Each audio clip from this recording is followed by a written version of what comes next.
Hello, is this Mr. Steiner? Mr. Steiner, this is Doreen Shinaz. You remember that we met at the VC conference in New York? I took a deep breath, clutched the phone tighter, and kept going. You said you liked my business and asked me to reach out to you if I was ever in Silicon Valley. Well, and I'm coming to town next week, and I was wondering if you would be interested in meeting with me.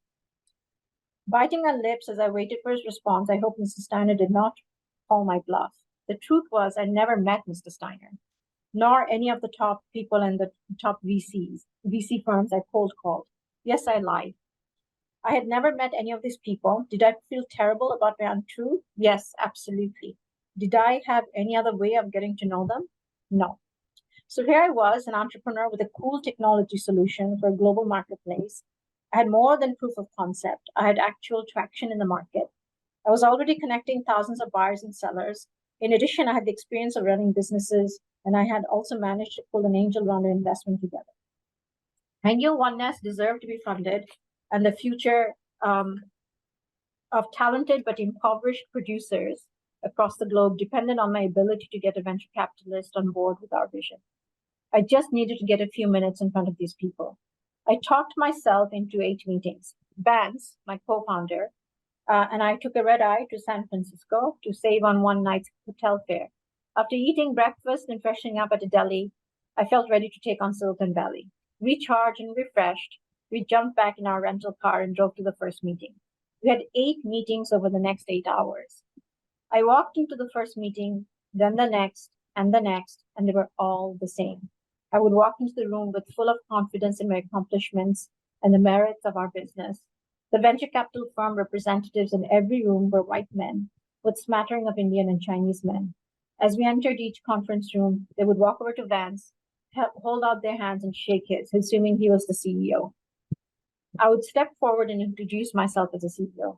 You might think upon realizing their mistake, the men would have been embarrassed or apologetic or at least confused. Instead, most of the time, I just received a look of amused arrogance. A couple of venture capitalist guys even told Vance, "Hey, why aren't you the CEO?" After meeting unfolded, we began to feel like someone had just kept pushing replay of a bad movie.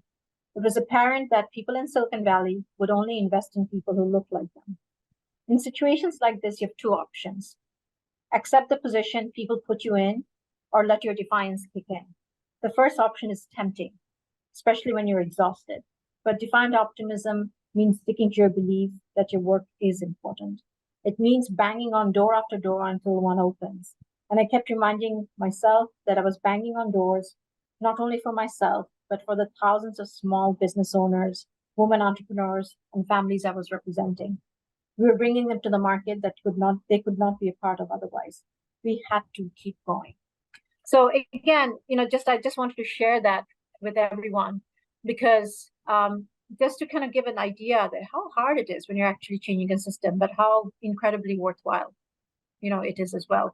And, till today, the system is stacked up against you if you are of a certain race, of a certain ethnicity, certain gender, but what do? Do you accept that or do you push the envelope? I think it's the latter.